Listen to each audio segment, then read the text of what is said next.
नमस्कार। आज भेटकी माছের একটা রেসিপি নিয়ে চলে এলাম। এর জন্য মাছ কেটে ধুয়ে পরিষ্কার করে নিয়েছি। এবারে হলুদ আর নুন দিয়ে মাছটা ভালো করে মাখিয়ে নেব। রান্নাবাটি খেলি চ্যানেলে আমার সকল বন্ধুদের জানাই অনেক অনেক স্বাগত। আমার রান্না যদি ভালো লাগে তাহলে আমার চ্যানেলটা লাইক, শেয়ার ও সাবস্ক্রাইব করে দেবেন আর পাশে থাকা বেল বাটনটা প্রেস করে রাখবেন, তাহলে আমার রান্নার নোটিফিকেশন আপনাদের কাছে পৌঁছে যাবে। এবার কড়াইতে সর্ষের তেল গরম করে তাতে সামান্য নুন দিয়ে নাড়াচাড়া করে আমি মাছগুলো একে একে ভেজে নেব। একবারে যে কটা মাছ ধরে আমি সে কটা মাছ দিয়ে মোট 3 বারে আমি মাছগুলো ভেজে নিয়েছি। এখানে কিছু উপকরণ নিয়ে নিয়েছি।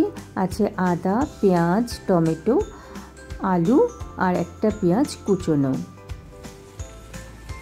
দেখুন দুবার আমার মাছ ভাজা হয়ে গেছে, আরও একবার মাছ ভেজে নিচ্ছি। একটা মশলা করে নেব। তার জন্য পেঁয়াজ, অর্ধেক টমেটো, আদা আর শুকনো লঙ্কা 5টা দিয়ে প্রথমে একটু পেস্ট করে নিয়েছি।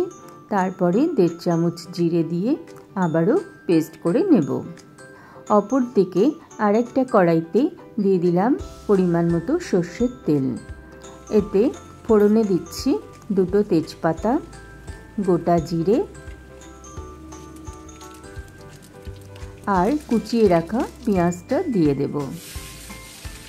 এই মাছ রান্নায় আমি 2টো পেঁয়াজ ব্যবহার করেছি। একটা মশলার মধ্যে দিয়েছি, পেস্ট করে নিয়েছি, আর একটা কুচিয়ে রেখেছিলাম, সেটা এখন ফোড়নে দিলাম। এবার কেটে রাখা আলুটাও দিয়ে দিয়েছি। আলু আর পেঁয়াজটা একসাথে ভেজে নেব। এখানে সামান্য নুন আর সামান্য হলুদ দিয়ে দিচ্ছি। আলু পেঁয়াজটা ভালো করে ভাজা হয়ে গেলে তারপরে মশলার পেস্টটা দেব।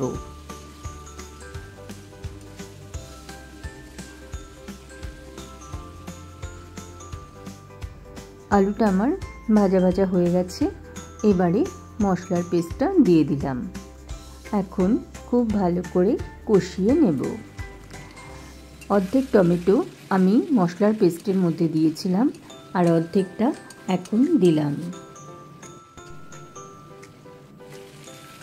দেখুন মশলা কষানো আমার সুন্দরভাবে হয়ে গেছে। এবার আমি পরিমাণ মতো জল দিয়ে দিলাম। এবার ঝোলটা ফুটিয়ে নেব। তারপরে ভেজে রাখা মাছগুলো দেব। ঝোলটা ফুটে গেছে, এখন আমি ভেজে রাখা মাছগুলো দিয়ে দিলাম। এবার পরিমাণ মতো নুন দিয়ে দিলাম ঝোলে, দিয়ে সব কিছু ভালো করে মিশিয়ে ঢেকে আরও 5 মিনিট মতো আমি রান্না করে নেব। 5 মিনিট হয়ে গেছে। এবার আমি ঢাকা খুলে দেখব আলুটা সেদ্ধ হয়েছে কিনা। আলুটা ভালো মতো সেদ্ধ হয়ে গেছে। এখন আমি এখানে 4টে কাঁচা লঙ্কা আর কিছুটা ধনেপাতা দিয়ে আমি মাছের ঝোলটা নামিয়ে নেব।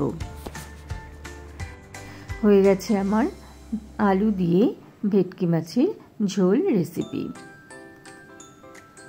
গরম ভাতের সাথে খেতে কিন্তু খুবই ভালো লাগে।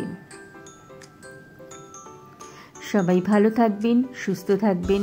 আবার দেখা হবে নতুন একটা রেসিপির সাথে। ধন্যবাদ।